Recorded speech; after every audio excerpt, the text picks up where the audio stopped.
Hey guys, it's Kyle again. It's December 4th, 2018, and I felt like I needed to make a video. I've been kind of, since I did those James Giordano videos, and he was talking about one of his colleagues working in the DARPA Narrative Networks program.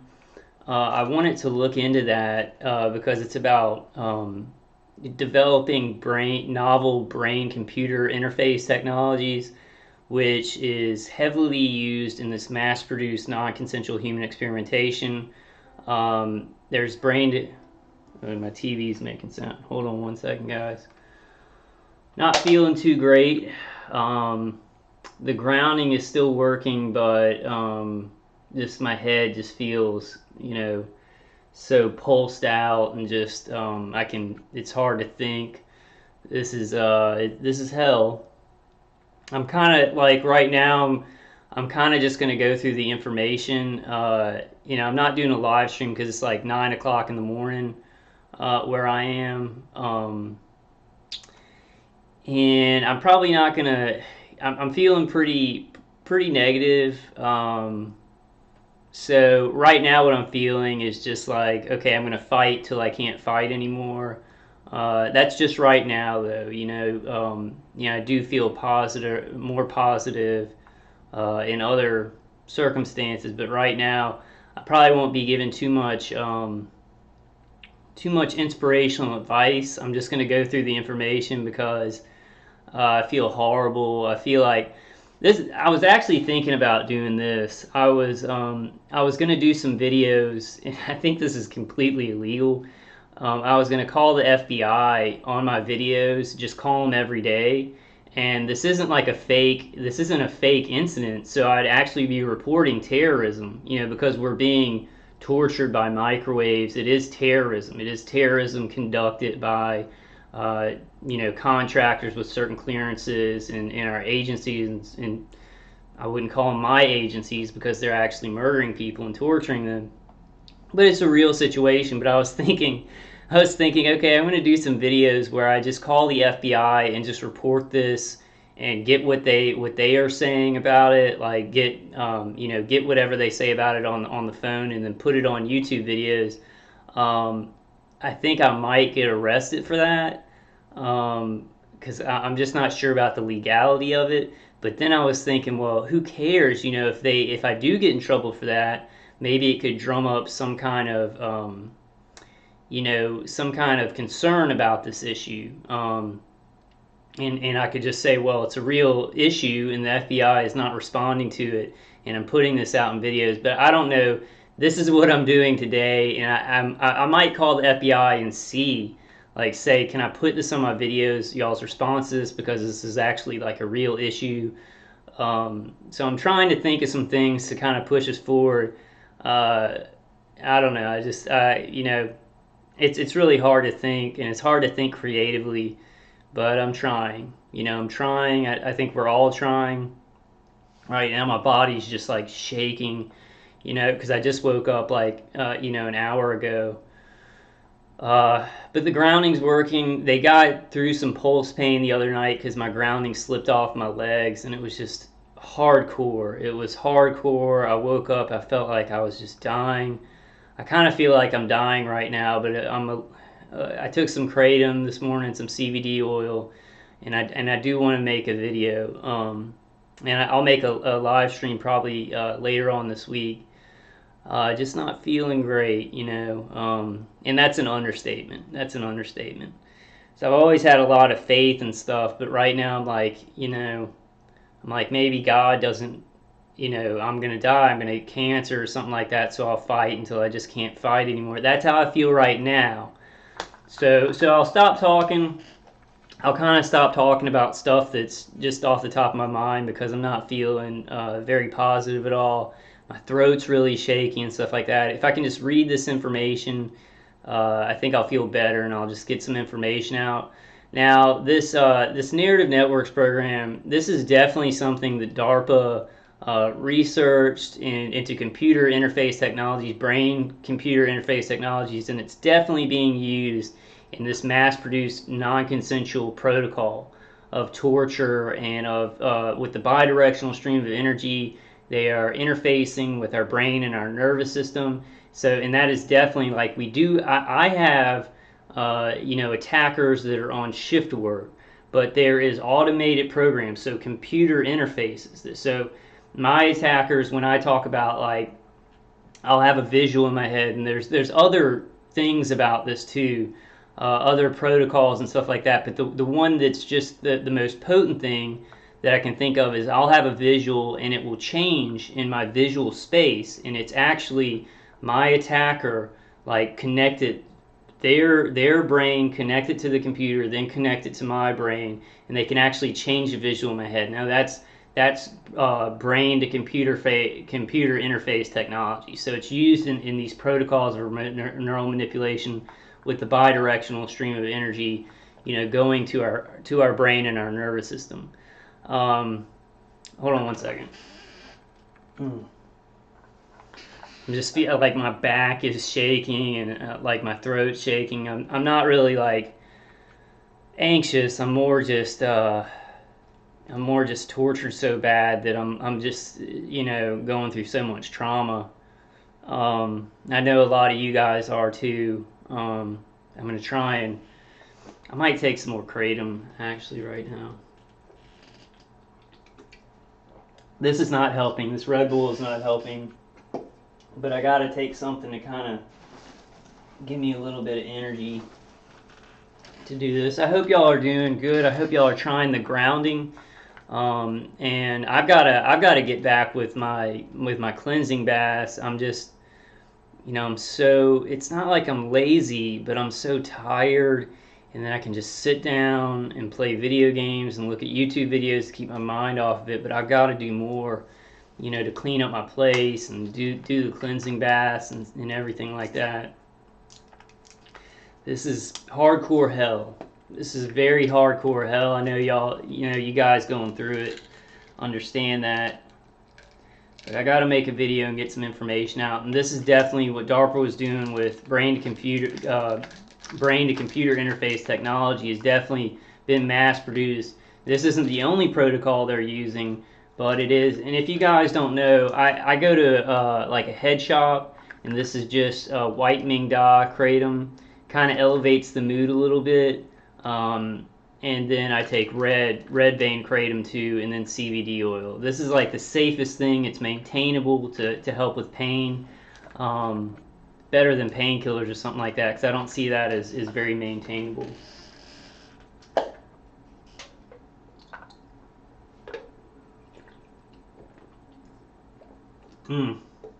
Just feeling very shaky right now. I think y'all can tell. I'm gonna kind of get myself pumped up, doing something. It's like 9 in the morning. I should be going to a job and have a career, but I'm gonna do this because I know a lot of targeted individuals. They're going to work. They're still able to go to work, or they're still pushing through. A couple of years ago, I just could not keep working with the V2K and the awful pain, and I had to get on disability. So I guess this is something that I can do for those TIs that are still forced to go to work. I'm getting some help from my parents too. I hate it because I want to be independent. I want to help my family, and this is just goes on and on and on, and I'm isolated and so tired from the torture. I mean, I guess I'm just preaching to the choir here. But okay, let's get started. This is from Science Direct. The website's at the top of the page, so you guys can come here. I'm going to read, I don't know how much I'm going to read of it because it's really, really long about this, but I do want to read, I do want to kind of read a lot of it. This will be an introduction to DARPA's narrative networks, and then I might, I might find other things and go through those on later videos. I'm really just trying to get hardcore foundational evidence out there of what DARPA was researching, what went into this, because all these neurotechnologies, these neuroweapons, they're being tested on us. And we are getting, like, our minds are being raped. We are, brain to computer interface technologies. We are non-consensually being interfaced with computer technologies. that bidirectional stream of energy, we did not volunteer, we did not agree to this, but they are hooking up non-consensually these brain-to-computer interfaces. So like when remote neural manipulation is making you feel a certain emotion, or it's giving you a certain visual, whether manually from your attackers or it's automated programming, the AI doing it, it is non-consensual brain-to-computer interface with us. Now, this is going to talk a lot. Well, I'll get started and then I'll talk about that later. But once again, any information about this is like, oh, the positive things. It can, if somebody has an artificial limb, they can be connected to move that artificial limb. All the positivity. So when people are told about this program, and maybe even told about the non-consensual human experimentation, they're told, well, this is going to create these awesome things. Paraplegics can move stuff around on a computer screen. They don't have to use their arms, a bunch of stuff like this.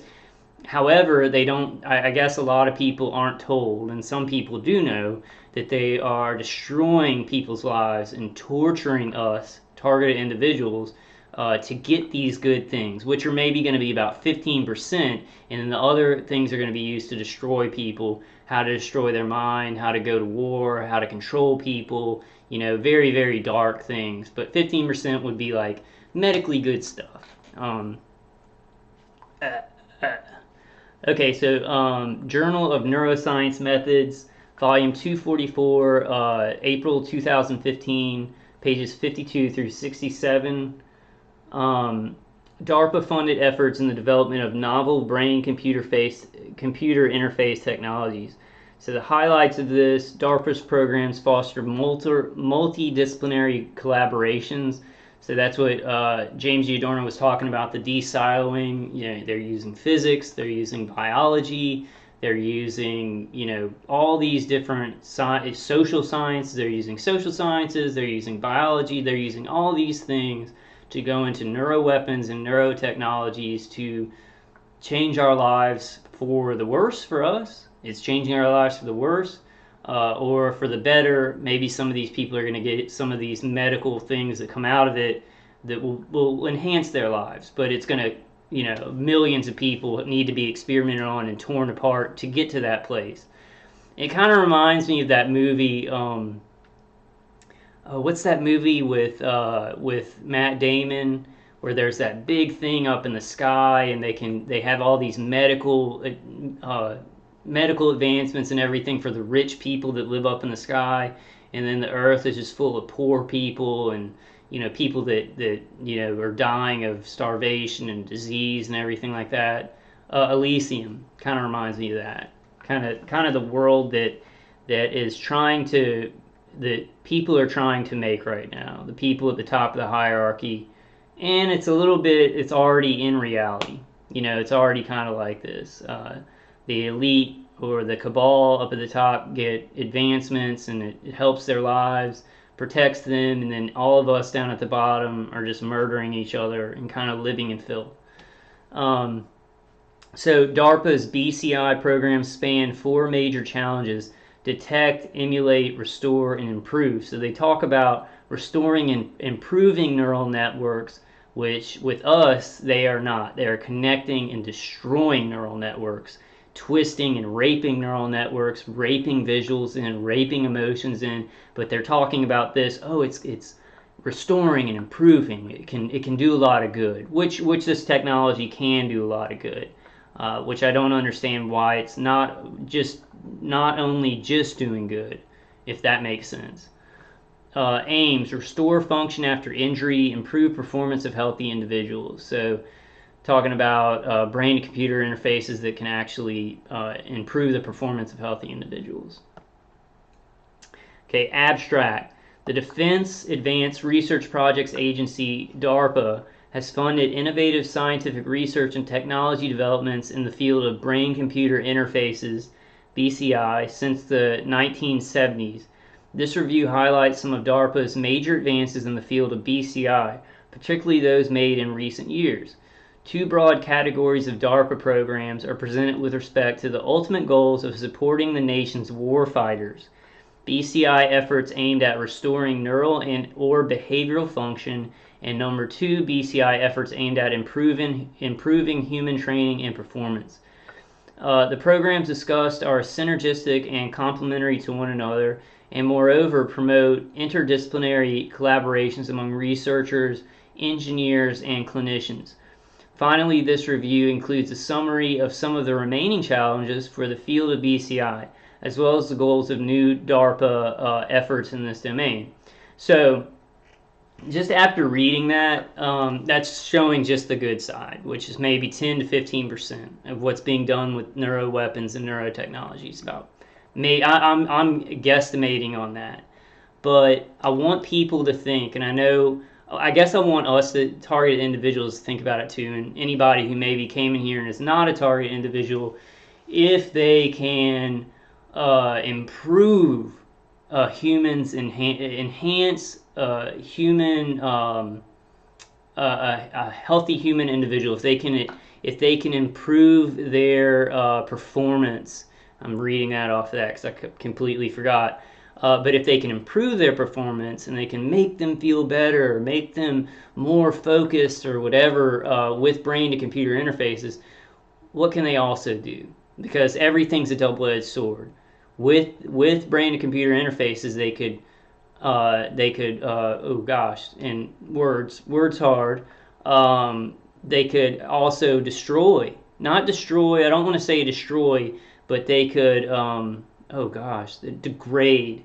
They could degrade, human performance. And I had to look at it again because my brain is not working at all. It's just not working.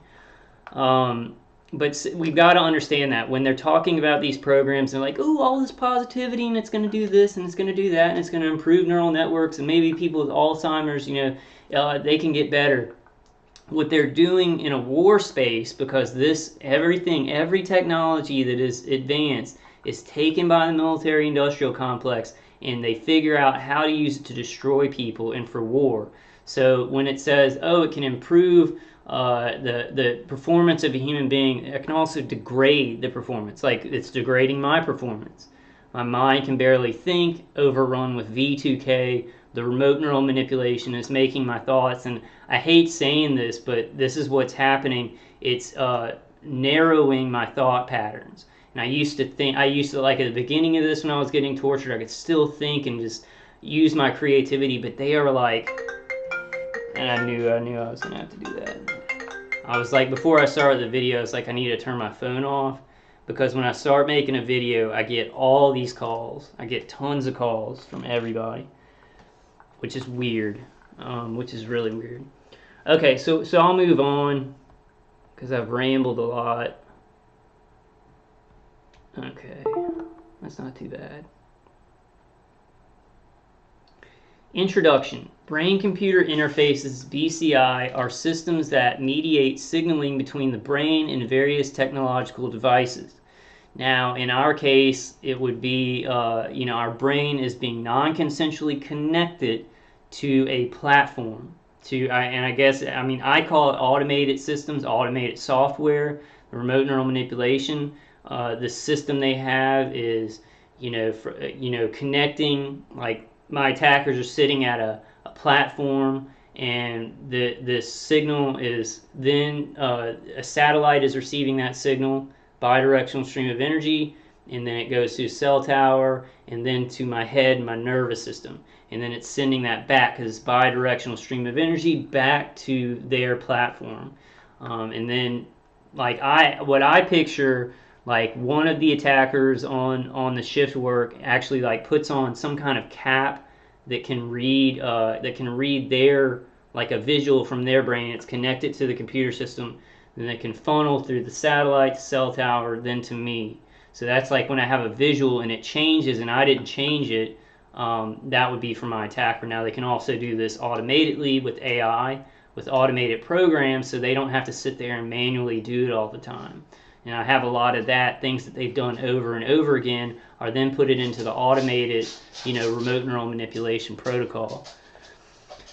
And for people that aren't targeted individuals, like, I get it that this sounds crazy. That's why I'm putting some of this foundational proof that they are doing this. Brain to computer interfaces. So if you have a system or a computer that can send a signal, like equipment that can send a signal to another human's brain, brain to computer to brain interface, this is very real. This is very real. This is very real. This is happening. Till the day I die, I'm going to have to say this is happening because it is happening. Even if somebody who's not a targeted individual is like, oh, that sounds crazy and I don't know anything about that and that sounds like schizophrenia. It's not. It's not, and it doesn't matter. Like, and I'm not telling myself this. I've come to be comfortable with this. This is really happening. These weapons, these neuroweapons, are being used on individuals, on innocent individuals in every country, for the military-industrial complex to make advances, and also to learn about different cultures and different personalities and what they're going to do and everything like that, and how they what they can get them to think, what they can get them to do, and many other things that I can't cover because there's so many angles to this. So the first demonstrations of BCI in humans and animals took place in the 1960s. In 1964, Gray Walter demonstrated use of non-invasively recorded encephalogram signals from a human subject to control a slide projector.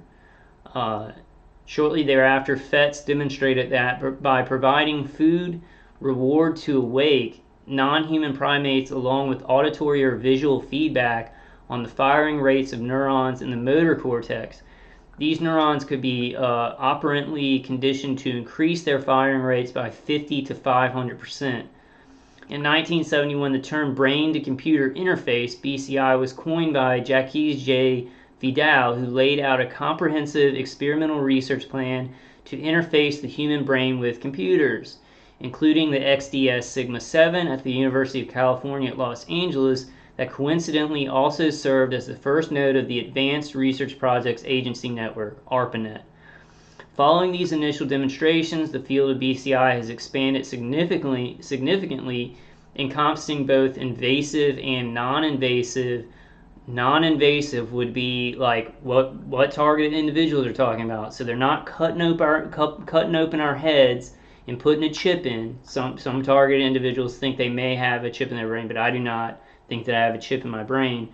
But non-invasively means they're doing it by frequency. They're doing it by something that can entrain the brain and the nervous system and therefore connect it to a computer. That's what non-invasive means. So that's what all targeted individuals.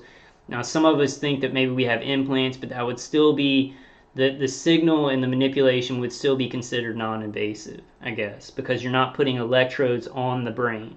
You're actually using a frequency and things like that. I don't know. I guess having like an implant could be considered invasive because they are invading your body to put that implant in, and the signal is coming from the implant. Ugh, I hate this stuff. I hate it. I hate researching it. I'm trying to make it fun for myself and kind of making it interesting for you guys who are going through it so we can learn more about it, but I hate it. I hate learning about it in this respect. I'd like to learn about it how everybody else is learning about it. Like, people see this who are not targeted individuals and they're like, oh, well, that's cool. That with frequencies, they can, give somebody a limb, and then their brain can send signals to that limb, and it's also cool and it's also positive, and they're not seeing the dark side of this, which we have been forced, like our heads have been taken and just forced into seeing the horrible darkness that this has caused, torturing citizens, and what the military-industrial complex has done to people's lives, just for money and learning more about human beings so they can control them more and do worse things. And then they trickle out little percentages of, oh, this is good for the medical, and just trickle out a little bit, maybe 5%, 10%, and then all that horror, the rest, the 95% or 90%, is just horror and torturing people and controlling them non-consensually. And even these people doing it, I mean, they're hooking themselves up to, microwave systems, signals, giving themselves cancer. All right, let's move on. Let's see. Okay, following these initial demonstrations, the field of BCI has expanded significantly, encompassing both invasive and non-invasive neural recordings in humans and animals, spanning a range of sensorimotor and cognitive functions. Sensory motor would be your nervous system, like movement and stuff like that. Senses, like what you smell, what you feel, and things like that. Like my attackers, and I want to give examples maybe for people coming in. I know you targeted individuals probably know these examples, but my attackers, like, I'll be sleeping at night, and with remote neural manipulation, with frequencies to the brain and the nervous system, they can make me feel like I wet myself. They can actually make me wet myself sometimes, and this is very personal information. It's embarrassing, but it's not like people who don't think this is going on. They're like, oh, ha, ha, ha, you're wetting yourself. Target individuals know, but they can make me feel like I've wet myself, like I have wetness down there. I get up and it's dry. It's completely dry. And there's many other things with your nervous system. They can make you feel like you're burning. They can pulse pain, make you feel like your back's broken. They've made me feel like my back is broken and I cannot move because of nerve pain. So all the way ranging from like sensation or smells, they've made me smell many things that are not there, messing with my olfactory sense. And a lot of you, I guess if you want to give examples in the comments, feel free to do that. But I'm just gonna give examples of what I've experienced with these kind of things. With these protocols, because DARPA is like doing pretty not widespread. Like when DARPA does research, they're doing it maybe like 1,000 people, and I'm not sure if it's non-consensual.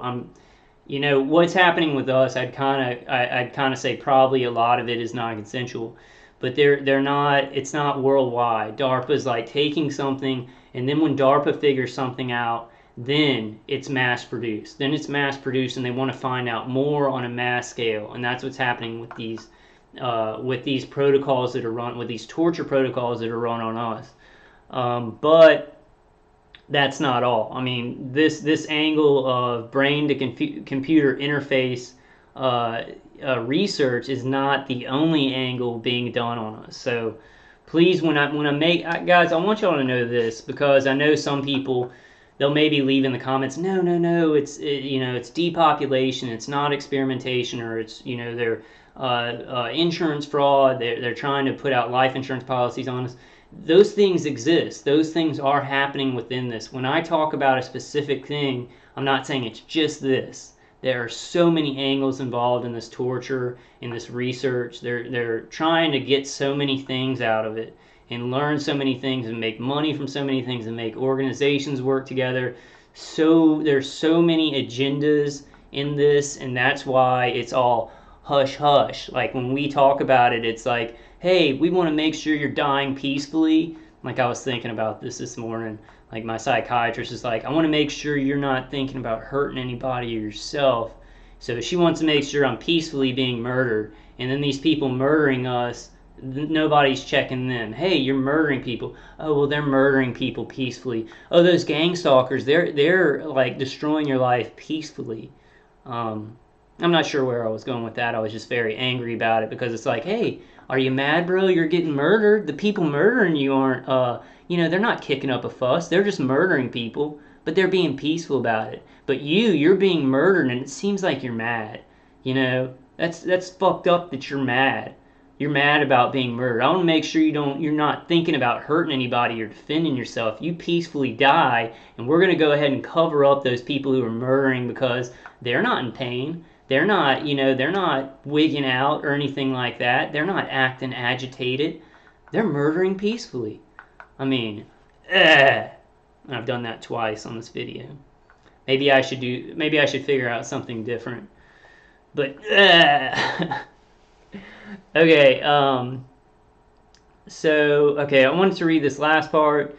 Recordings in humans and animals spanning a range of sensory, motor, and cognitive functions, and incorporating novel feedback mechanisms in closed-loop systems.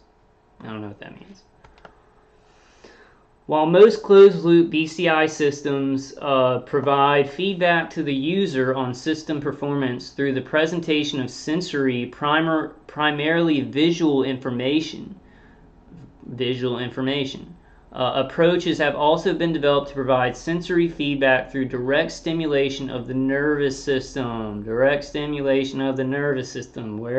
What are targeted individuals talking about? Oh, they're making me feel like I'm burning. Oh, they're giving me headaches. Oh my God, they're creating pulse pain in my back. They're creating pulse pain in my torso. They're creating pulse pain in my jaw. Direct stimulation of the nervous system. Machine to brain, brain to machine. They can do this, and it's being mass produced in mass experimentation.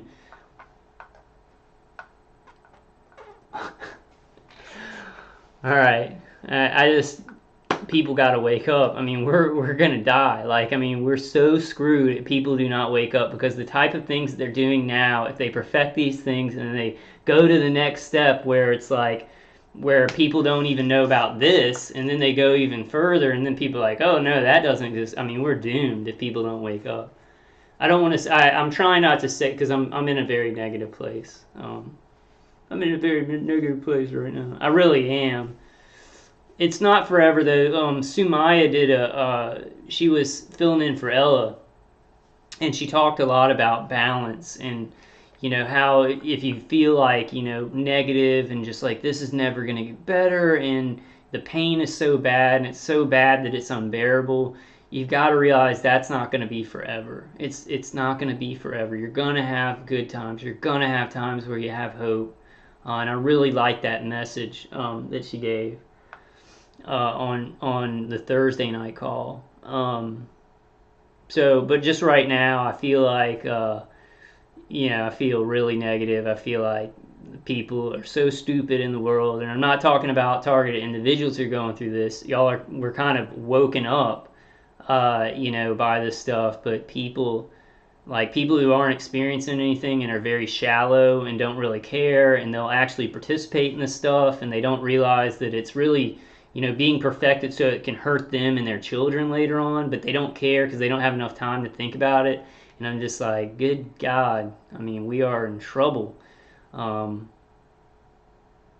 are in trouble. I mean, that's not a negative statement. That's factual. Factual. And I think it's going to take a miracle from God to see us through this. To see us through this somehow. Let me move on. Here. Okay.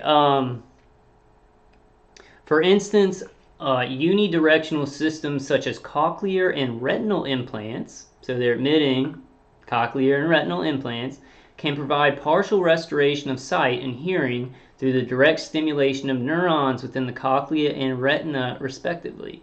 There are tons, like in your ear, you've got nerves that go up to your brain, and then your eyes. And in the ear, you also have visual nerves, which I've said a lot of times, and I think a lot of other people have talked about.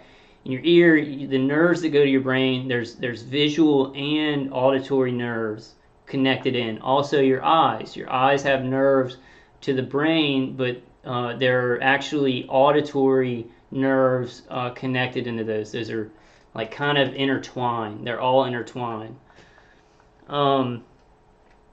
But let me read that again, because I mean, people say this is all just like science fiction and schizophrenia. For instance, unidirectional systems such as cochlear and retinal implants can provide partial restoration of sight and hearing through the direct stimulation of neurons. Now, they can make somebody's sight better, or they can make somebody's hearing better by manipulating neurons. Now, for war, think about for war in the military-industrial complex. Implants could fuck somebody's hearing up. It could fuck somebody's sight up. It could give them headaches because it's within all those nerves. It can give signals and manipulate neurons. You can manipulate neurons to do positive things. Could you manipulate neurons to do negative things, like give somebody a headache, like mess with their visual cortex, like mess with their emotions and things like that? Yes. And think about the military-industrial complex when they're not thinking, hey, how do we use this positively to make people's lives better? They think, how do we destroy people with this? How do we control people with this?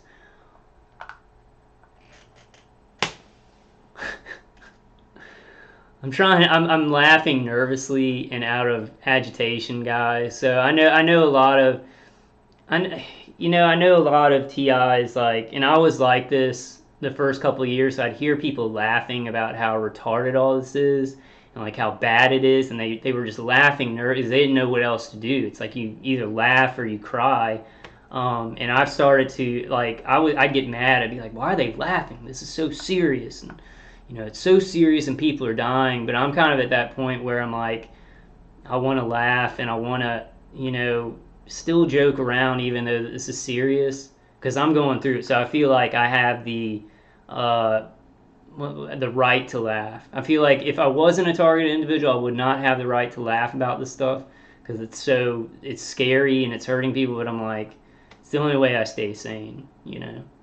So I don't know why I went into all that, but I know I kind of laugh a lot, and I'm just laughing at how insane this all is. So please don't take offense. If you are one of those targeted individuals that are like, why are people laughing about this? I'm not laughing at it because haha, it's funny and good. I'm laughing at it because it's so awful. And I have to laugh, or I just rip my hair out and just go out into my parking lot naked with a BB gun and just shoot everybody in the butt. Okay, so recent explorations of targeted reinnervation in amputees suggest that such approaches may not only enable prosthetic limb control through peripheral nerve signals, so you can prosthetic limb, the person with the prosthetic limb, they would signal from the brain down to their extremities, then to that limb to move. Then think about remote neural manipulation, what targeted individuals talk about. Peripheral nervous system simulation, where it's artificially, there's entrainment to the brain and the nervous system. It goes to my extremities, then it causes pulse pain. Or, and not me, I haven't had this, but a lot of targeted individuals, their arm will move, or both arms will move, or for speech, things like that.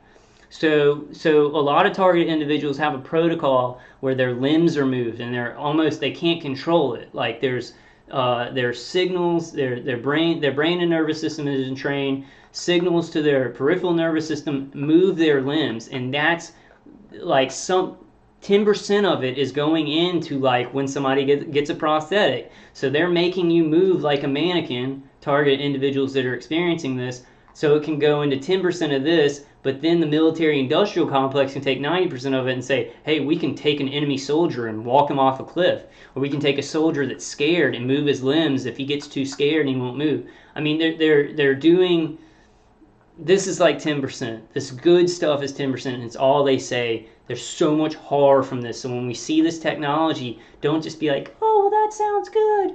That sounds really good. Oh, that sounds good, Kyle. They're just doing good stuff. No, I'm sorry about that, boys. That kind of freaked me out too. They're doing like 90% bad stuff because our military-industrial complex is insane and greedy, and they have a hierarchy that hates us and wants population reduction. Okay, let's move on.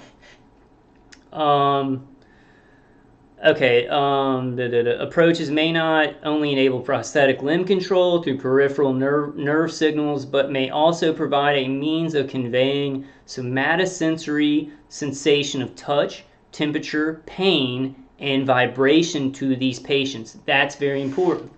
Let's read that whole thing again. This all is very important because this is not science fiction magazine. This is already been done magazine.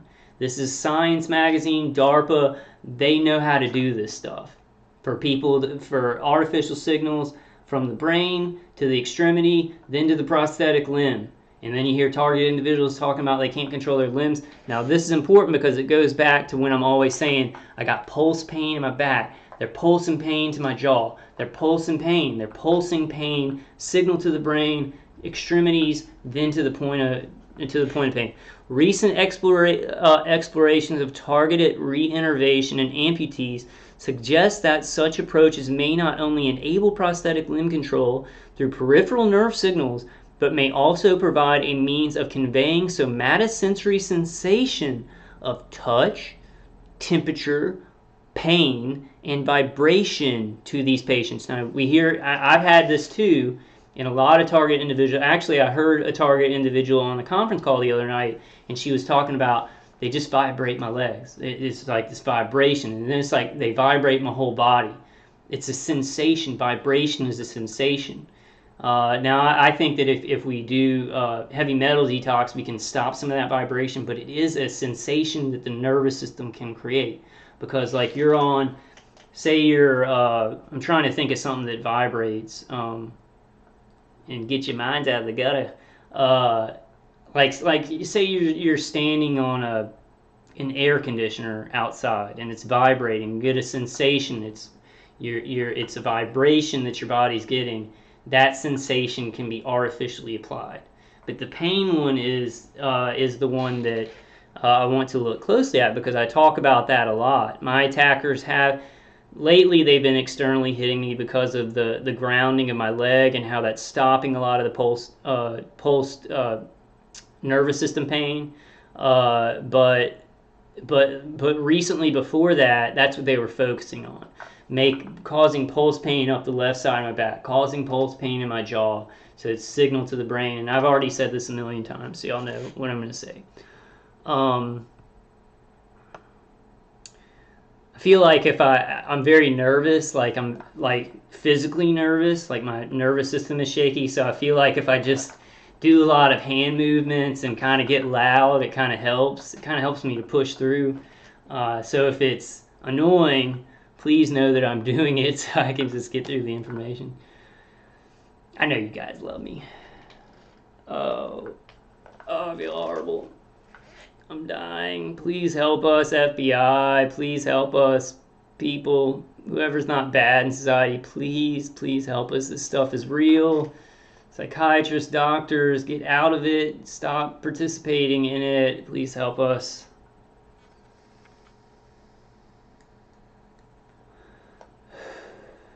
How long have I been going for? I might just read this whole thing. It might be 3 hours, guys. Y'all might have to watch the video in sections. This is really important information. This is stuff DARPA's already done. They've already done it, and then it's flowed into this mass protocols of brain-to-computer interfaces with non-consensual brain-to-computer interfaces with us, with target individuals.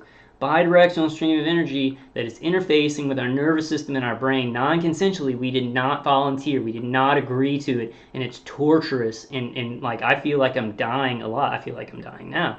But this is happening.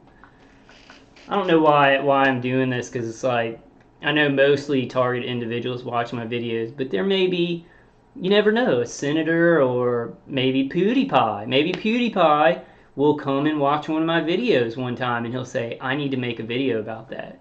I doubt it, because he wants to be silly and funny. But some big YouTuber could come along and be like, oh, what he's saying is true. We've got to report this. I think a lot have. I think like Dana Ashley, and I can't remember like specific YouTubers right now, but I think that they have come and looked at the targeted individuals videos, and they have studied, and they do realize it's happening, so they're making videos. She's the best example I can think of, and God bless her. God bless that beautiful woman. Let's move on. Sensory percepts can also be elicited through direct brain stimulation. Such findings provide a proof of concept for the integration of stimulation-induced sensory feedback into BCI systems as a novel mechanism of closing the loop. I don't know what any of that meant. In addition to providing an alternative means of sensory perception, direct brain stimulation can also be used to bridge the gap across perturbed neural connections. Studies suggest that neural stimulation may even have the potential to restore functional connectivity and associated behaviors through modulation of molecular mechanisms of synaptic efficacy. I have no idea what that meant. I know it's reestablishing connections that were broken, like neurological connections. Maybe after all this, maybe like in 2 years, these people will be like, okay, all the people that we were torturing and remote neural manipulating and screwing up your synapses and your neurological systems, we're now going to use that technology to fix it. Wouldn't that be cool? I doubt it, but I doubt that's going to happen, but it'd be cool. Okay, where was I? In this regard, BCI technologies may not only be useful for enabling function, but also have the potential for implementation as a therapeutic device for restoring function. Now, enabling function, restoring function, that's the good side of it. Now, could it disconnect function? Could it disable function? Because when targeted individuals talk like, I have a brain fog, I can't think.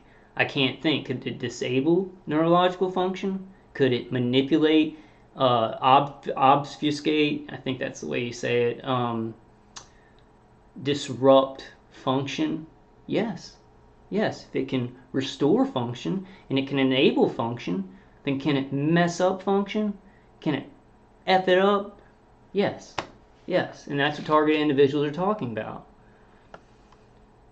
They just show the good. This, I mean, it's on purpose. Obviously, here's all the good stuff. Here's all the good stuff, and people in society literally do not think, okay, wait, some negative stuff can be done with this, and they are doing negative stuff as targeted individuals, as the embassy workers in Cuba, the Chinese consulate.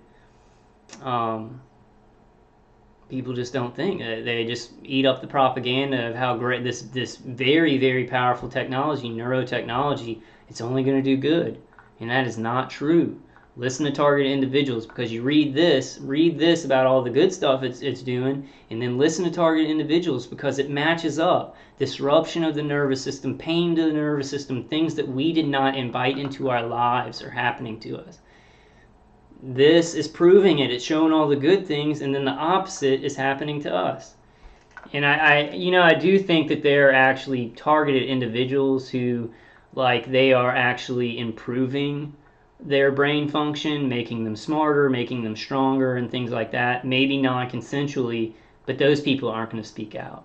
It's all good for them. Their electromagnetic pulses to make them feel more energy, to make them feel more vital, make them feel smarter and be able to do, and like up and happy. I'm sure they are doing that to a lot of people worldwide non-consensually, but those people aren't going to speak out. They're probably just like, this is all me. This is all me. It's all me. I'm good. But I know that they're doing that. They're probably doing it consensually with people in the military who basically, when you sign up for the military, they own you and can do anything they want to you. And then they're probably doing it non-consensually to people around the world, and they just like are great book writers or directors, or they can work all the time and only sleep 4 hours, and they're not complaining. They're saying, oh, this is great, this is just how I am. A primary app. I kind of look back into my childhood, and I think that this was going on for a long time. And there was a time in my life, like many, many years, where I always said the right thing. I was always funny, so much I was so creative and things like that. And I kind of think maybe I was influenced in kind of a positive way by this technology, but then things changed after 9/11, and they wanted to hurt more people and learn how to control them more. So then it was like, okay, well, we did some positive things with this technology, and then now we're just going to push them into these negative programs. I'm not 100% sure about that. That is just a theory. It's just a theory. A primary application of BCI is to provide a mechanism for movement or communication by patients who are unable to move or communicate through normal pathways. Such approaches have included the translation of recorded neural signals associated with sensory and goal-directed mechanisms into navigation or selection commands, enabling the user to move through a virtual or real environment, or to select letters to type for purposes of communication. Other approaches have included decoding of neural signals directly associated with the intent to move or speak. So like, they can help people with that if they're paraplegic or something like that. Send out signals, and they can type on the computer just by thinking. Like, they think towards the computer and would type out what they would think. But then you reverse that, and then you get forced speech. You get, because that's like the person with their brain telling the computer what to do, but you can also have the computer telling the person what to do. It can be turned around, or a person directing that computer to tell the person what to do, like move their limbs or force speech and things like that. So all these things can be turned around, and that's what targeted individuals are talking about. The ones that are speaking out, negative stuff is happening to them. In addition to approaches that leverage correlates of user intent, BCI has been utilized to provide neurofeedback to users, enabling them to regulate neural and behavioral functions normally, not under volitional control. Such functions include attention, pain, emotion, and memory. Let's read that again. In addition to approaches that leverage correlates of user intent, BCI has been utilized to provide neurofeedback to users, enabling them to regulate neural and behavioral functions normally not under volitional control. Such functions include attention, pain, emotion, and memory. So they can control memory, making it better, control pain to make them feel less pain, control attention to give them more attention. What's the other way? They can F up memory, they can induce pain that's not even there, they can make you feel a bad emotion, so this all can be done the other way. And that's what targeted individuals are talking about. This is good. This is really good stuff, because this is not science fiction. These are brain to computer interfaces, computer to brain interfaces, and this is what targeted individuals are talking about. I think that all targeted individuals, if you're being hit with microwave weapons, you do have that bidirectional stream of energy to your nervous system in your brain. Because if they're hitting you with microwave weapons, they're going to want to get recordings of how you feel, and they're going to want to record everything at least. I really just think everybody's getting remote neural monitoring and remote neural manipulation. Every targeted individual. I'm just kind of convinced by it, but I do hear a lot of targeted individuals they say I'm not getting the mind stuff, I'm just being hit with ground weapons or whatever. I think that's just their attackers kind of playing into that belief. But I mean, y'all put it in the comments what you think. I really do think that. I really, like, all my research and everything, we're all getting remote neural monitoring and remote neural manipulation. Target individuals that are being hit by microwave weapons. Recent advances in the field of BCI have been achieved via a broad spectrum of funding sources across academic and industry, clinical, and various international government organizations.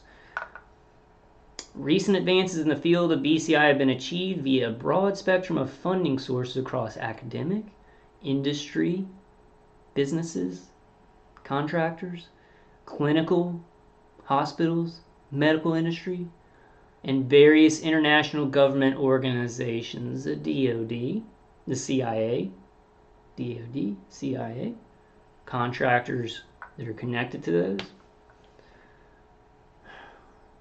The current review, however, is focused on BCI research funded by the Defense Advanced Research Projects Agency, DARPA, established in 1958 in response to the Soviet launch of the world's first satellite, Sputnik. DARPA's mission is to maintain technological superiority of the United States military and prevent technological surprise by U.S. adversaries.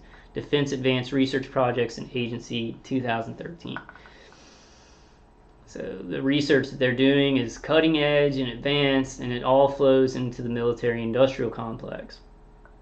All right. To achieve this mission, DARPA invests in revolutionary high risk to who? High risk to us. High risk, high reward. We're gonna do this mass non-consensual human experimentation, but we're gonna learn a lot about different personalities and when they're tortured. We're gonna learn a lot about the nervous system and what kind of pain we can induce on people and how they react. We're going to learn a lot about how we can destroy families and things like that. High risk, high reward. All these things, all these agencies, when they say high risk, high reward, it's no risk to them. It's no risk to them. It's risk to the population. And this is not only a risk to the population, this is destruction of the population and hurting our brains and our nervous system and our families. Sorry, I'm not getting angry. I'm not getting angry. Okay. To achieve this mission, DARPA invests in high risk, high reward research efforts ranging from fundamental scientific discoveries to the application of these discoveries for military use. Application of these discoveries for military use. So when they're talking about all the stuff they can do in the medical field, enhancing neural pathways and things like that, it goes through the military-industrial complex first. All that good stuff comes way later. Military is thinking about how do we destroy the enemy. How do we? I wouldn't even say they would say how do we protect our citizenry anymore, because they're mutilating and torturing their citizenry to protect others. But it's like a lottery system. Like if I wouldn't have been picked to target, like somebody else would have been targeted in my place, and then I would have been protected, but they would be killed. So I'm being killed to protect, it's just a lottery. Like, okay, we're going to protect some of the citizens, but we're going to grab a bunch of them at random and torture them and experiment on them to protect, the random ones left. The world is insane. Bottom line. All right. DARPA's primary constituents are the military services and American warfighters. DARPA's primary constituents are the military services and American warfighters. The agency's goal is to provide these constituents with the capabilities to perform their complex duties and to quickly and effectively recover from adverse events, and also to destroy their enemies, which domestically now, people who are picked for false flag scenarios, lied about, we have become enemies of the state. Even though we didn't do anything wrong, we are still considered enemies while we're being experimented on. And that's a fact. We are because we have to be labeled something like enemies of the state for them to be allowed to do this to us. Not really, because the non-consensual human experimentation laws, which are the law is basically this: if somebody has a high enough clearance, they can non-consensually experiment on anybody they want in America. For America, the experiment laws are if you have a high enough clearance, you can experiment on any American that you want. The laws still stand like that. They stand it like that after World War II. They are still like that. The law, basically, what I just said, high enough clearance, you can experiment on anybody. Now, people, see how dangerous that is. And I know target individuals that are watching this, you do. But other people who are not hit by this directly, please, please, please, please, please, please. All right. Where was I?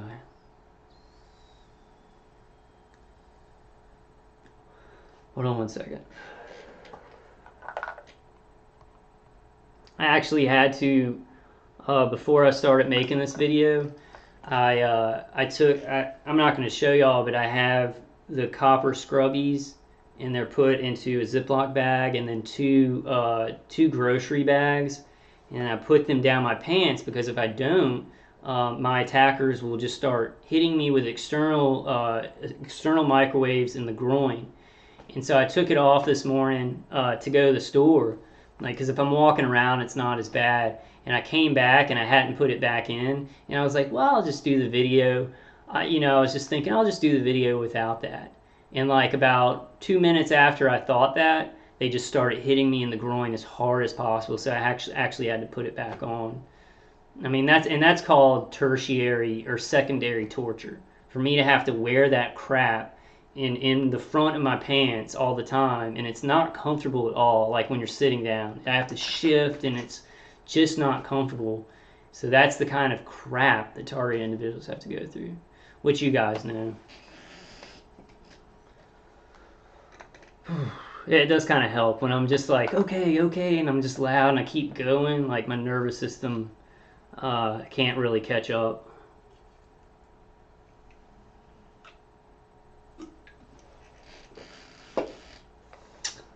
All right.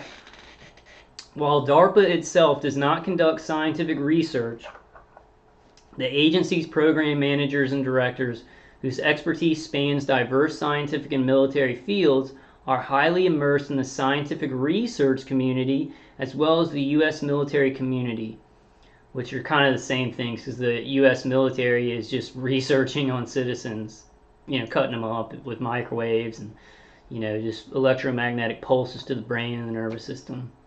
Good times. Through interactions with these communities, DARPA assesses current needs and state-of-the-art scientific and technological achievements and identifies areas in which groundbreaking advances could revolutionize national security capabilities. That's some evidence right there, guys. That's some foundational evidence. Through interactions with these communities. Which communities? The U.S. military community and scientific research community. DARPA assesses current needs and state-of-the-art scientific and technological advancements and identifies areas in which groundbreaking advances could revolutionize national security capabilities. Through its programs, DARPA funds research and development efforts conducted by a broad spectrum of industry, academic, and other government organizations. These efforts range from fundamental scientific exploration to development of prototype technological devices with specific end-user applications. Additionally, DARPA facilitates transition and operationalization of successful results from its programs for military and commercial use. Hate you, DARPA. Hate you. In recent years, DARPA has supported highly innovative research in the field of neuroscience, fostering multidisciplinary collaborations among neurobiologists, neuropsychologists, mathematicians, and engineers. The goals of these efforts span 4 major challenges: detect, develop diagnostics, models, and devices to characterize and mitigate threats to the human brain. Yeah, right. Emulate, leverage inspiration from functional brain networks to efficiently synthesize information. That's an important one. Emulate, leverage inspiration from functional brain networks to efficiently synthesize information. What are they doing to us? They are receiving signals from the brain and the nervous system. Leverage inspiration. They're saying it in this funky way, but emulate, to emulate the brain, the human brain, and the human nervous system. Like, so with AI technologies and automated software, they're trying to make these networks emulate the human brain, neural networks and things like that. Leverage inspiration from functional brain networks. Leverage inspiration from functional brain networks. Where are they getting those functional brains? Who are they experimenting on? Whose functional brains are they experimenting on? Just ask yourself that question. Functional brain networks. Functional brain networks. That has to be inside of a human brain. Targeted individuals are saying they're being hit by shit. Their brains being messed with. What brains? What brains are they looking at to do that? Restore. Reestablish behavioral and cognitive function lost as a result of the injury to brain or body. That's the good stuff. Improve. Develop brain-in-the-loop systems to accelerate training and improve functional behaviors. Also, what they're not saying here, and they wouldn't say, is degrade. Develop brain-in-the-loop systems to decelerate training and what's the opposite of improve? Destroy functional behaviors. Go the other way. These things are done in this positive way. They're saying right here, military industrial complex is really involved. DARPA is part of the military industrial complex. They're just doing positive stuff, right? Please listen to targeted individuals. Please listen to us. Please listen to us. Please listen to us. Listen to us. Listen to us. All right, of relevance to this special issue, many of DARPA's investments in neuroscience have encompassed the development of novel BCI technologies. These DARPA-funded efforts have enabled new neural interface technologies for detecting multi-scale and multi-region brain function in real time. These DARPA-funded efforts have enabled new neural interface technologies, new neural interface technologies, new neural interface technologies, new neural interface technologies, new neural interface technologies for detecting multi-scale and multi-region brain function in real time, as well as complex mathematical algorithms that emulate the translation of neural activity into activity in downstream brain areas and resulting behavioral functions. Did you guys hear that? Did you guys hear that? That is, this stuff that DARPA has created has flowed into the protocols that they are using. They want to see how brain function, how that's going to flow into behavior. One of the angles of what they are doing to us. Algorithms. You hear Brian too talking about oh god, I can't think. The hypergame theory.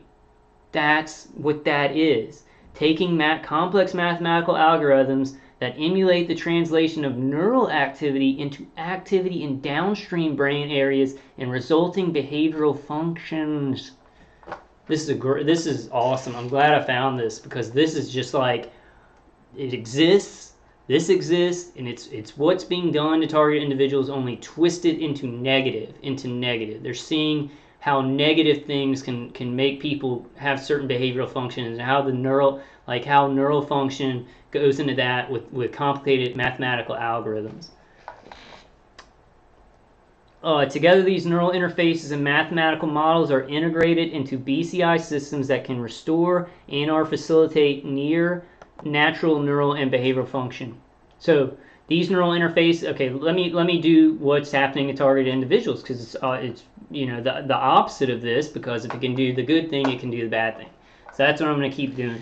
Together, these neural interfaces and mathematical models are integrated into BCI systems that can destroy and or decilitate, that's not right, near natural neural and behavioral function. So it can do bad stuff to natural neural and behavioral function.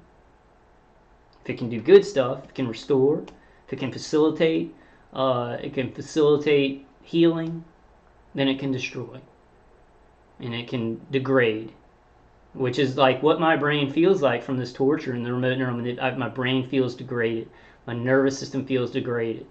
Like, I shake constantly all the time. Like, if I bend down to get something, my legs will start shaking, because so many artificial signals are being pumped into my brain, my nervous system, then down to my extremities and back to the point that they want to affect, or whatever they want to do. My nervous system is just completely overwhelmed by artificial signals, like artificial electromagnetic impulses to the brain and the nervous system. So when I bend down to get something, my legs start doing this. Alright guys, I've got to stay high energy, because I'll get really I'll get shaky if I don't. So bear with me here. This is actually, I'm pretty good at adapting to stuff. I've got to say, God has given me some strength on that. He's really I wanted to say, let's see how long. I'll go to 2 hours, guys, and I'll keep it. I'll do a part 2. I'm going to go to 2 hours, and then I'll do a part 2, because this is really long. It's a lot longer, but I want to go through all this information. I feel it's important to go through all this information. But what I wanted to say real quick is I wanted to say that I was thinking it's December. It's December. It's the beginning of December, and I don't know if y'all remember, but last November, not this November, but last November, I was doing the November video marathon. And I was actually, like, when I was doing that November video marathon, I was like, okay, I'm going to do a video every day of the month of November, because this is it. I said, this is it. My body's about to give out. My brain just, I can't think anymore. I can't remember things. I'm going to have to do this November video marathon, and then I'm not going to be able to do anymore. A year later, there has to be a God. There has to be a God. Because a year later, I'm still doing this. I'm still making videos. We're still going strong. Karate chop. Dab on them haters. Dab on them haters. I've been watching too much PewDiePie. Okay, DARPA's initial investments in BCI began in 1974 under the Close-Coupled Man-Machine Systems, later renamed Bio-Cybernetics Program. This program investigated the application of human physiological signals, including brain signals, as measured non-invasively using either EEG or magnetoencephalography, MEG, to enable direct communication between humans and machines. Listen to this. When I say, now, people would say that's crazy, right? I know you TIs wouldn't. You other TIs who are watching this. When I say somebody on my shift work, they are connecting their brain to a computer, and then that signal is going to me. Listen to this. This is a great, I'm definitely doing a part 2 because I'm not going to be able to get through all this today. They're admitting that this exists, and then you listen to what targeted individuals say. You put those things together. Boom! This is good evidence. Yes! Eye of the tiger. It's the thrill of the fight. Listen to this.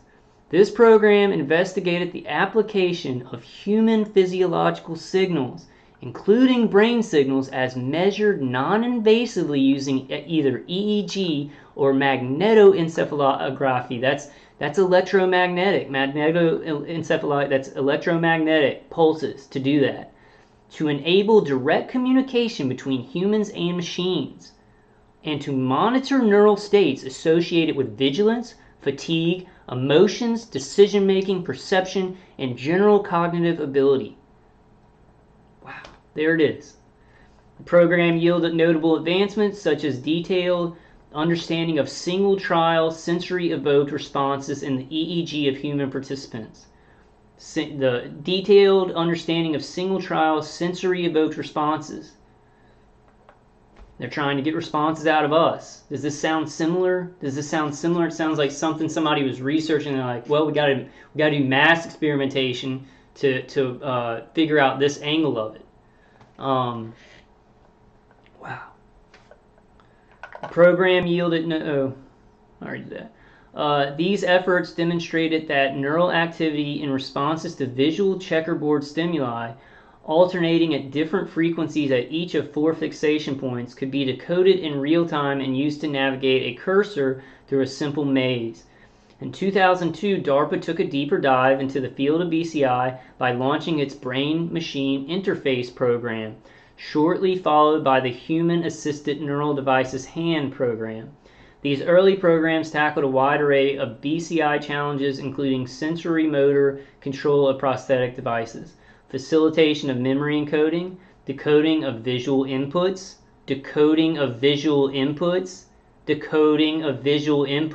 So when a targeted individual says, it feels like my visuals are being watched because my V2K is responding to what I'm visualizing, there it is right there. There it is right there. There it is. Boom. There it is right there. Facilitation of memory encoding, decoding of visual inputs. Boom, right there. And if you can decode, you can look at a brain function and decode what they're visualizing. And I've lived through this, so I'm just saying it to people who maybe don't understand anything about this. That's how I'm going to do these videos, just people who no idea. But if you can decode a visual input from a brain, then you can place a visual input.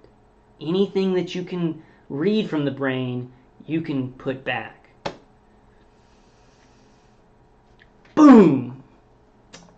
Alright, now where was I?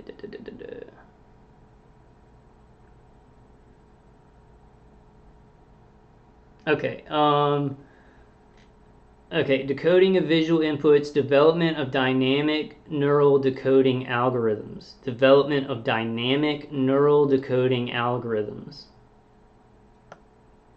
As well as the development of new devices for high-resolution neural imaging These DARPA-funded efforts provided many of the foundational discoveries and technologies that have enabled more recent developments in this field. Exactly what I'm saying. The DARPA research and development, that's where all this crap, they take things that DARPA have researched and then they're like, okay, well, let's mass study.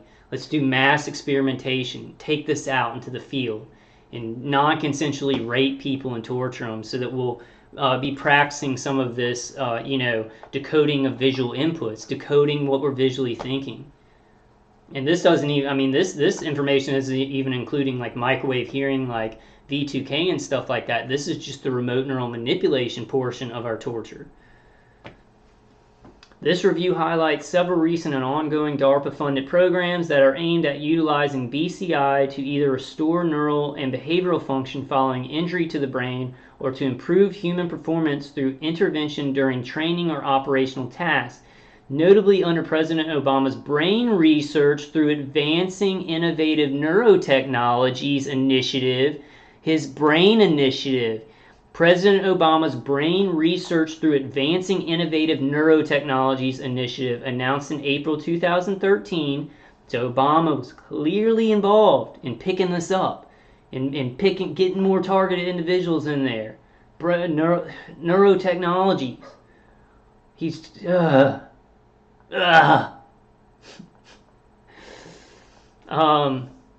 announced in April 2013, DARPA is currently supporting new research efforts.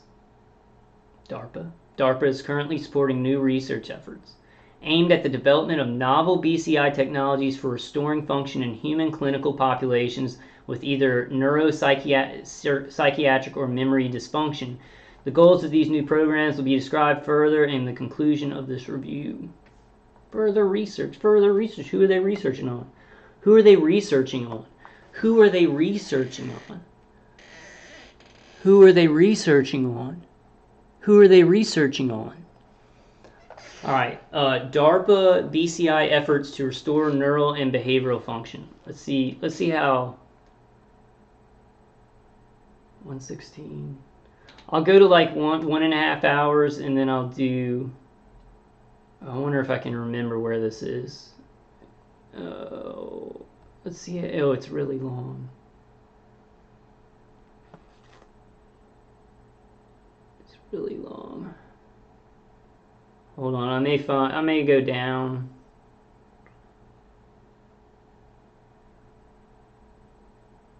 No, we need to read all of it. I may have to do 3 videos on this, or 4. I may have to do part 4. We need to read all this. This is important information. Uh-oh. Went too far. Well, that's where I am? Holy cow, this thing is really long.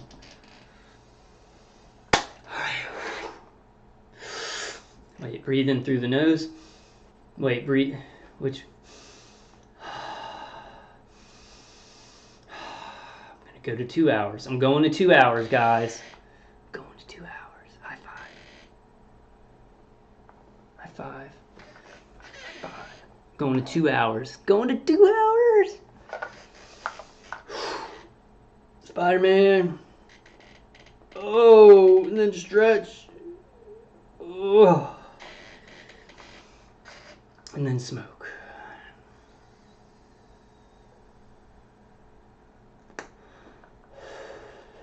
Let me just read through this because this is the blah blah. This is the positive stuff.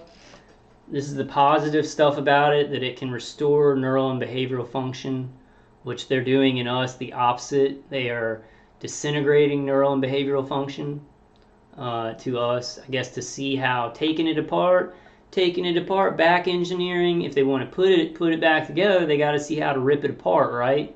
On some innocent citizens all over the world. Cheers, Satanists who are involved in this program. How's Satan? Is Satan good? He'll see you in hell when you die.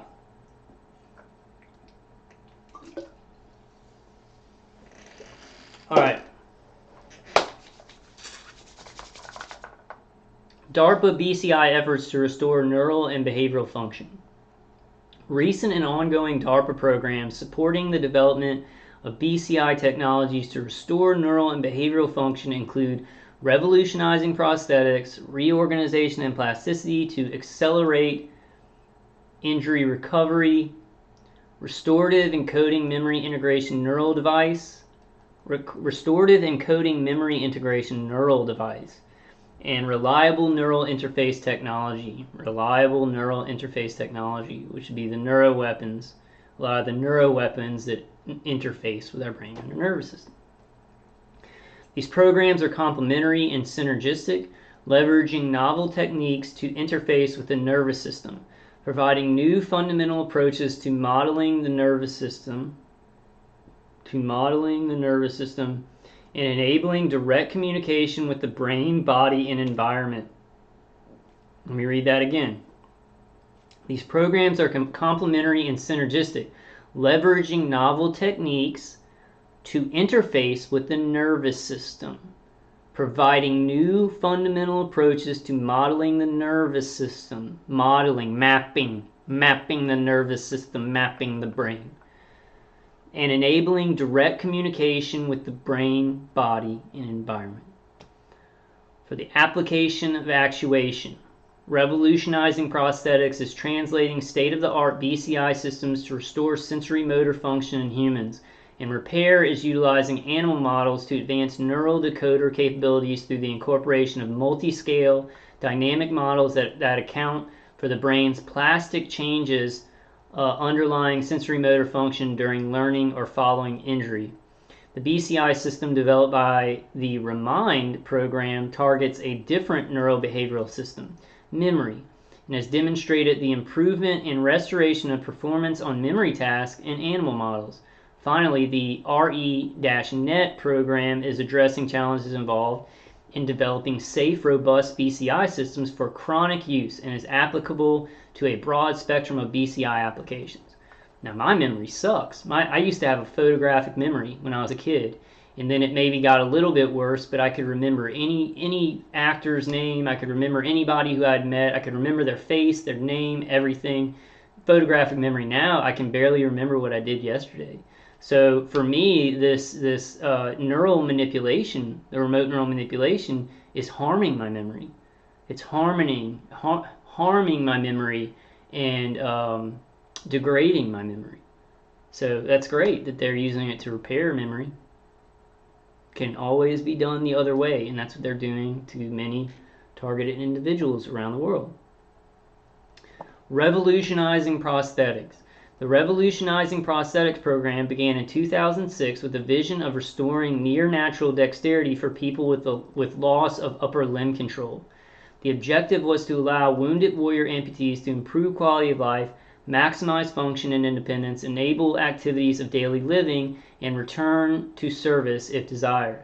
DARPA embarked on this challenge in response to the increased incidence of amputations and injuries to the nervous system suffered by service members. Major upper extremity disabilities are a significant problem for the Department of Defense. Between 2000 and 2011, there were nearly 6,000 amputations of service members within the U.S. Armed Forces, with over two-thirds of these instances involving upper extremity amputations. Approximately 16.5% of amputees return to active duty, with return-to-duty rates of single amputees reaching 20%. Therefore, there is a need for functional solutions that enable service members to deliver high performance. In addition to amputees, the Revolutionizing Prosthetics program also serves individuals with loss of upper extremity function as a result of spinal cord injury. It is estimated that there are nearly 300,000 individuals in the U.S. living with SCI, with approximately 12,000 new cases every year. So that's good stuff. That's good stuff, and we need to be doing that. But I don't see why we need to torture and remote neural manipulate non-consensually a bunch of innocent citizens around the world. I think that we could come up with those advancements without. And see, I don't even think our experimentation is going into that. I think they can already do that. I think they can already get somebody artificial signals to move prosthetic limbs. I think they're going further, and it's not about that anymore. It's about how do we control people? How do we hurt people and torture them? How do we, mess with their beliefs? How do we do? But they could still be studying to get like maybe 2%. You notice how I keep going down on that 2% good stuff. 2% good stuff, murdering many people, torturing many people, and experimenting on children, babies in the womb to get these a 2% trickle of good stuff. And that is not like when I say they are experimenting on little kids from 1 to 5, from it's all the way from baby in the womb to 100 years old and maybe more, because there may be some people targeted that are like 105 years old. Everybody on that spectrum in many different cultures are being targeted. That's not just some kind of claim that comes out of my boop, boop. That is like for real. That's for real. Prior to DARPA's investments in this area, there were few options for military personnel suffering from these disorders. Remarkably, one of the most commonly used solutions to upper extremity loss was the split hook prosthetic developed in 1912. Evaluation of the state-of-the-art revealed that very little progress has been made in prosthetic innovations since this time, with meager advances with the 1938 Becker design, National Academy of Science Artificial Limb Program of 1945, and the available 1 degree of freedom DOF hands that were on the market in early 2000s. DARPA responded to the lack of advanced prosthetic limb options for upper extremity amputees with a two-pronged development strategy. Both efforts focused on developing modular arm systems that could provide support to a variety of amputees, including transradial, transhumeral, as well as full shoulder disarticulation. Development of these prosthetic limbs involved highly demanding specifications that mimicked attributes and capabilities of real human arms, including weight, shape, and grip strength. Two teams of investigators, DEKA and the Johns Hopkins University Applied Physics Laboratory, JHU/APL, took on the task of designing and assembling these next-generation arms to meet the program demands. The advanced DARPA arm systems, one with 10 and the other with 17 miniature motors, enabled replication of near-natural hand and arm movements and are available to the research and clinical communities. Additionally, a virtual arm system is available for prototyping.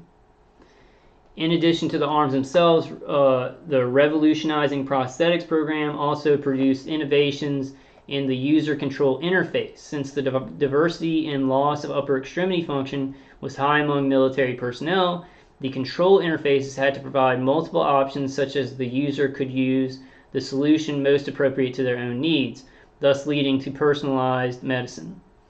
The first control interface developed under the Revolutionizing Prosthetics program was a non-invasive control modality that does not require surgical procedures. It consists of inertial measurement units that could be placed on the shoes, as well as pressure bump switches that could be attached to the torso. Movement of the inertial units enabled actuation of all of the degrees of freedom, while the bump switches enabled changes in the arm modes, hand grips for example. The use of these interfaces was well received by the prosthetic limb users, and over 7,000 among 77 amputees and quadriplegics have been logged during pilot testing.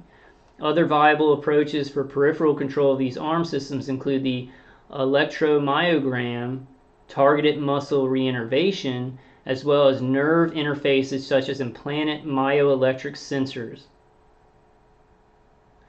In May 2014, the DEKA arm system received U.S. Food and Drug Administration approval. Initial input control modalities in this approval include inertial and EMG control. Efforts are ongoing to make these systems available to military and civilian personnel. Beyond the use of inertial or EMG control, Revolutionizing Prosthetics has provided transformative innovations in direct brain control of prosthetic limbs that enabled human users to think about moving in much the same way they would control their own arm to actuate the prosthetic arm systems.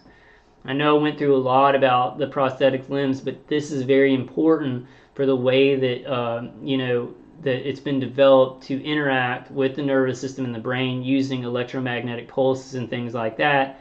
This also goes into, now I don't have this done. I do get the inner voice thing, so that's kind of a, I think that's like a subliminal V2K, but you know, a lot of targeted individuals like cannot control their arm movements. Their attackers are controlling their arm movements, and that would go right into this, sending signals to the brain to actually control motor functions and for speech. And where was I? Unarmed actuate. This line of research and development involved real-time recording and decoding of motor cortical signals to provide research participants with tetraplegia the ability to control up to 10 DOF with the prosthetic arm systems. Directions of function, I think. The main enablers for near-natural control include micro-electroarrays for recording brain signals and complex algorithms to translate neural activity into commands for the motors throughout the prosthetic arm system. In the revolutionizing prosthetics program, single-unit neuronal recordings have been achieved in a human clinical patient via the implantation of 2 intracortical microelectrode arrays, Blackrock Microsystems, Salt Lake City, Utah, each with 96 electrode shanks. The 44 millimeter times 4 millimeter times 4 millimeter assembly was implanted into the participant's motor cortex and connected percutaneously through the use of 2 head-mounted pedestals, using preoperative structural and functional MRI and magnetoencephalography to identify hand and finger activation areas in M1 for the purpose of decoding grasp behaviors. The arrays were implanting 14 millimeter apart through the use of a stereotaxic surgical navigation system. The combined signals from these arrays allowed for the simultaneous recording of over 250 unique single units, which were then processed in real time to ultimately send commands to move the JHU APL prosthetic limb. The recorded signals passed through a Blackrock Microsystems Neuroport data acquisition system, which converted neuronal firing rate 30 millisecond something into a functional mapping for prosthetic limb commands in endpoint velocity space. Real-time visual feedback from the prosthetic limb to the participant enabled closed-loop control. Using the system, the participant achieved control of the arm in 3 direction of function, I think, endpoint of the wrist, within 2 weeks of implantation, and began operating on 7 direction of function within 5 weeks. Depending on the types of signals acquired from the brain, single neuron versus electrocorticogram, new population vector decoding methodologies and shared control architectures needed to be developed to allow users to initialize their control of the system and then adaptively learn to obtain increasing control of a greater number of degrees of freedom. Applying such methodologies to novel behavioral paradigms, revolutionizing prosthetics efforts have further elucidated the neural mechanisms underlying human-tool interaction. These discoveries have enabled a deeper understanding of how the brain represents motor control, environmental cues, object interaction, and perception of neuroprosthetic control. Performance was established both in terms of completion of various reach and grasp tasks, and also by way of evaluation against functional metrics such as the Action Research ARM test, a clinical outcome measure derived from the stroke rehabilitation community.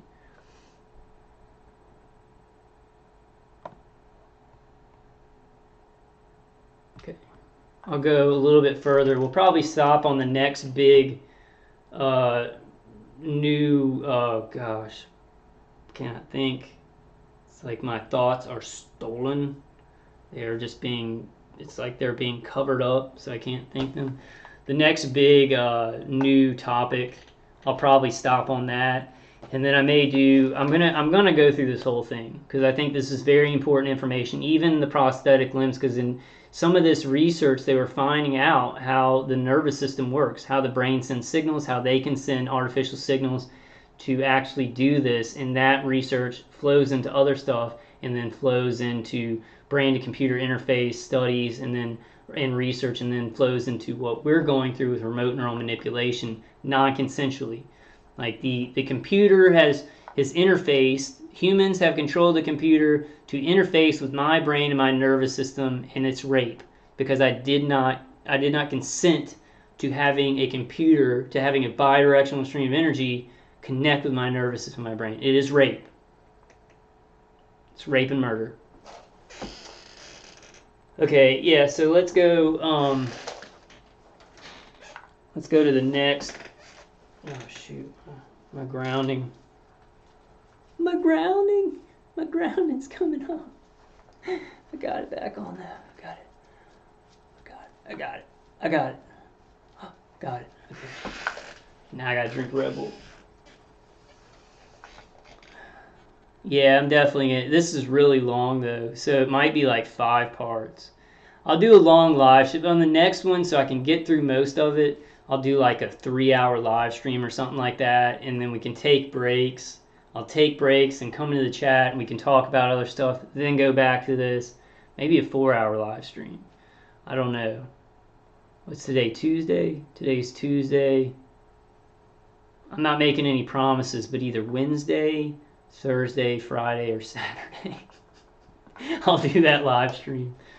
And then when we get done, like, I know it'll be long, but when we get done, it'll be, you know, some nice parts, and I'll be discussing how all of this relates to us, because this research and development by DARPA definitely relates to what we're going through. It's research and development that is now mass produced with these platforms, and then they're doing stuff with the remote neural manipulation, things to our body, things to our brain, you know, injecting pain. I mean, artificial pain and stuff like that. So it's definitely related to us where this research and development went.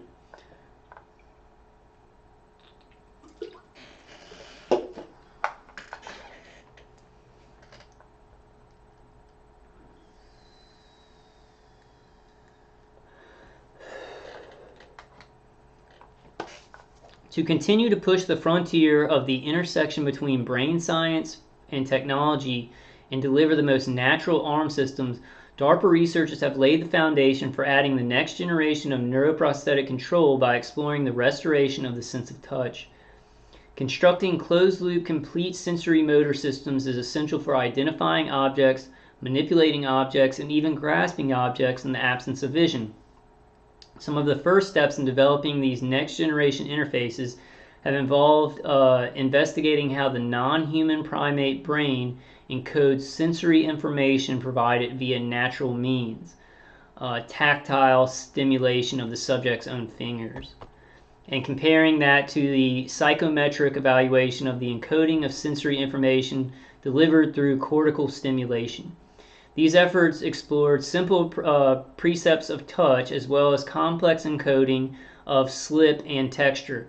For the Revolutionizing Prosthetics program, a series of experiments were performed at the University of Chicago to demonstrate safety of chronically implanted stimulating electrode arrays in the somatosensory cortex of non-human primates. And I'm sure they've done it to human primates. The implant configuration consisted of two 100-channel sputtered iridium oxide film tipped Utah electrode arrays connected via Seraport connectors to a Serastim R96 stimulator, all manufactured by BlackRock Microsystems. Stimulation was delivered to 3 non-human primates at 300 Hz across a range of charge amplitudes, duty cycles, and interval durations. Sensory stimulation was performed for 4 hours per day over a period of 6 months. The results revealed no deficits in fine motor control and demonstrated safety of the electrode tissue interface in tandem with the safety study. An efficacy study was also performed at University of Chicago to characterize the relationship between mechanical and electrical stimulation on tactile tasks. This is getting boring. Using both of 96 electrode Serov tipped UEA implanted in the hand, representation of Brodmann's Area 1, and two 16 electrode floating microelectrode arrays, microprobes for Life Sciences, Gaithersburg, Maryland. Targeting the hand region in Brodmann's Area 3B, the implants and corresponding stimulation via Serostim stimulator were used in a series of electrical detection tasks and compared against mechanical detection tasks. It was demonstrated that electrical stimulation sent in response to tactile stimulation of the prosthetic finger showed equivalent detection performance to mechanical stimulation of the native finger, with a psychrometric curve function defining the relationship between mechanical and electrical sensation for use in subsequent stimulation experiments. What are you saying? Big words. The combined suite of safety and efficacy data has been critical in the support of FDA investigational device exemption. The combined suite of safety and efficacy data has been critical in the support of FDA investigational device exemption approval for testing in human clinical populations. So they're using some of these stimulation devices and saying it's not the FDA is saying it's not dangerous, and they can use them on human clinical populations. Are they saying these human clinical populations are, consenting to it? Probably not. Probably not. The ultimate vision for transitioning these efforts for clinical use is to enable signals from sensors on prosthetic fingers to be translated into stimulation signals delivered directly to the sensory cortex, enabling patients to feel when their prosthetic hand touches objects. This transition from visually driven closed-loop control to full sensory motor closed-loop control is anticipated to enable increased user control of prosthetic limbs, with faster response times and near natural sensation during performance of tasks, with occluded views of those that require tactical feedback. It is hoped that these advances will continue to improve independence and quality of life after injury in users of prosthetic limbs.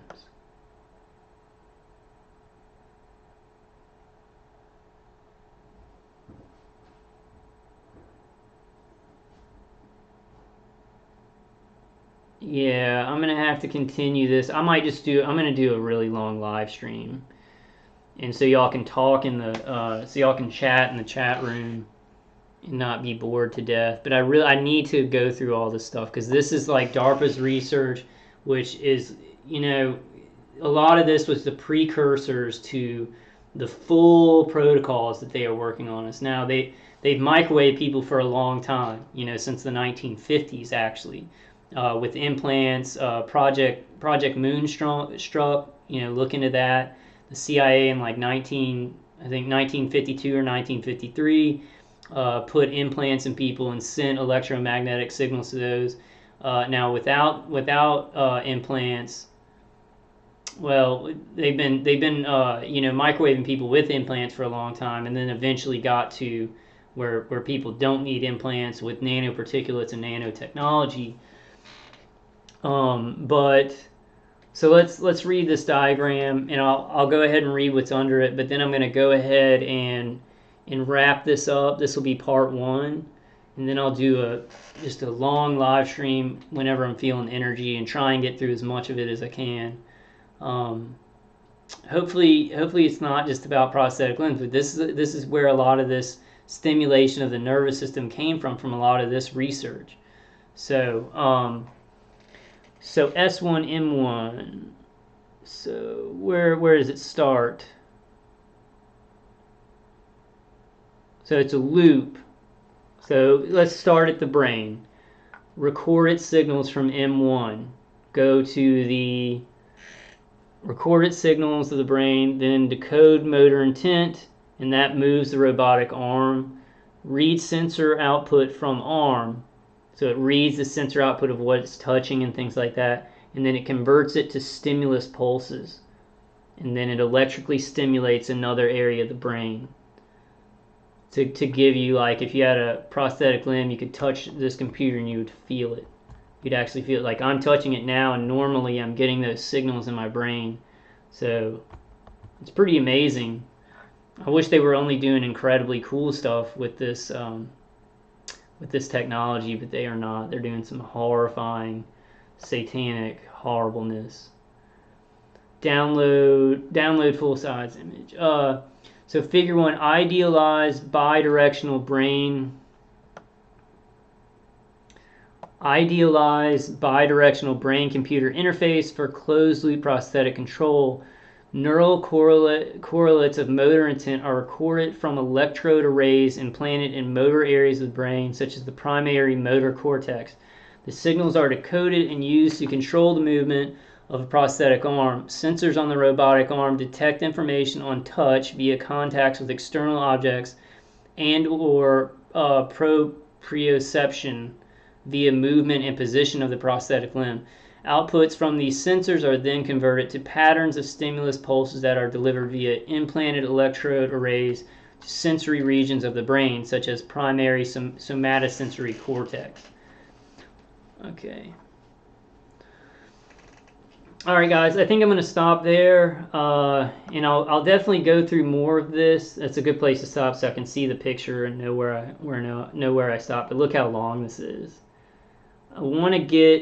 We need to go through some of that stuff about the, the robotic limbs. We need to go through that stuff because later on, I think they talk about what that kind of developed into with neural networks and getting signals from the brain and everything like that. It's really long.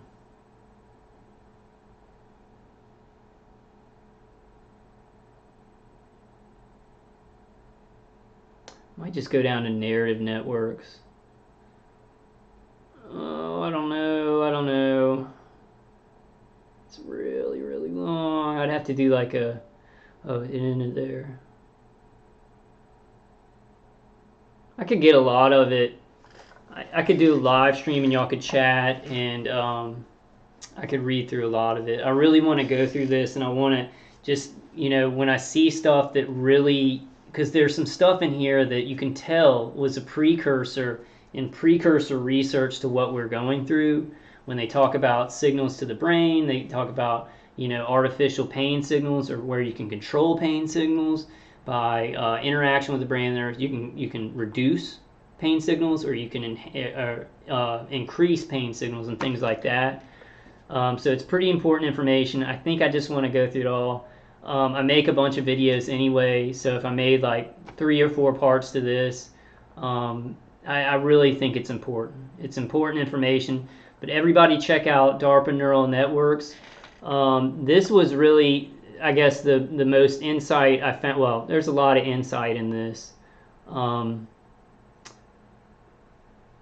But this was one thing that a lot of people say that Obama's brain initiative really had nothing to do with what we're going through, and it definitely did. I mean, and this kind of proves it right here.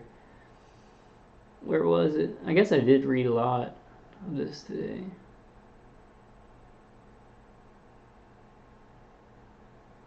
Okay, here it is. So,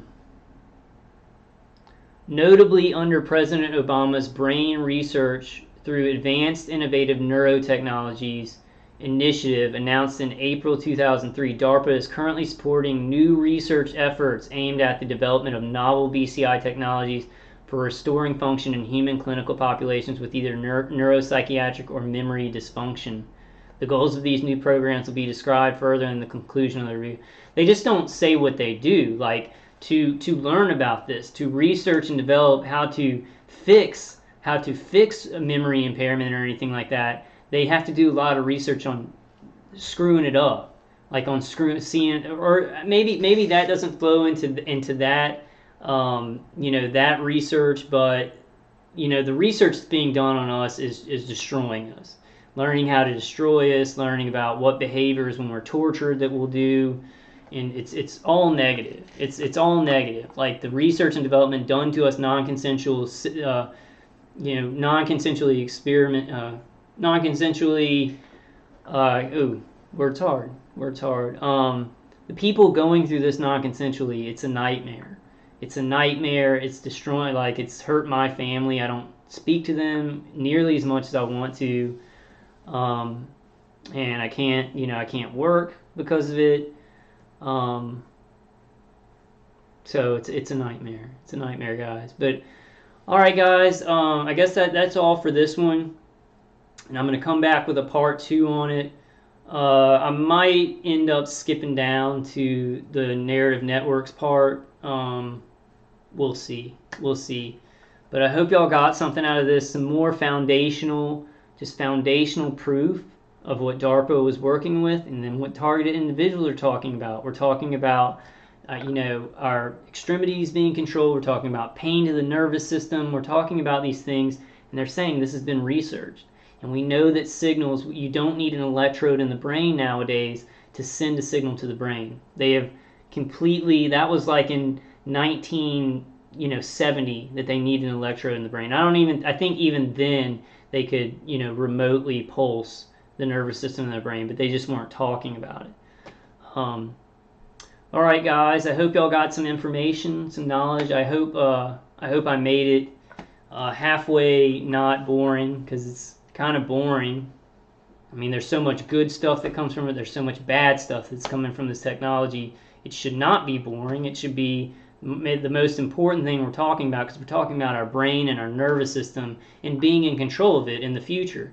Like not letting corporations and the military-industrial complex and the hierarchy that really wants to depopulate us, to lottery system depopulate, we don't want to put this in their hands so they can decide whose brain is controlled and who's not, or if anybody's left with control of their brain. Oh God, this stuff, man. All right, guys, but I'm gonna go ahead and wrap it up. I hope y'all are finding some comfort. I love you guys. Let's keep going. Just keep going. Keep going. Keep going. Fight until I can't fight no more. I mean, that's what I was thinking this morning and yesterday. I'll try and boost my positivity. Maybe meditate. Maybe play video games, because I like video games. All right, guys. I'll see y'all on the next one. I love y'all. And I just hope y'all are finding comfort. Stay strong. This is hell. It's insanity. I might end up, not doing anything crazy or violent. But I'm thinking of some things where I could maybe call the FCC or call the FBI and do some videos about that. I need to check into the legal ramifications of that. Maybe talk to an FBI agent and ask them if I could do a YouTube video talking to them. I don't know. Or DHS fusion centers or something. But we'll think of stuff. Everybody's thinking of stuff. You guys be creative. This is a good way. It's a good way to cry out to society that we need help, to do these videos, to get it out there. It makes me feel better, like I'm putting information out there, I'm getting information to you guys, so even if it may not get to a bunch of non-targeted individuals, at least y'all are strengthening your foundational understanding of where these programs came from. And we get a more solid understanding of what's happening to us by doing that. And knowledge is power. Knowledge is definitely power in this. So the more we know about what's happening to us, like if I did remote neural manipulation, if I was like, oh, well, I'm not getting any mind stuff, they're just hitting me externally, I could have never figured out the grounding on my leg, and that artificial signals were going from the brain down to my extremities. So the more that I knew about this, the more that I was able to find something that actually defended, that helped me. Because, we still have so much unknown things that can help to stop this. So many things out there that we haven't even figured out yet. All right, guys, I will see you on the next one. You guys hang in there and stay strong. All right, and I'll see you on the next one.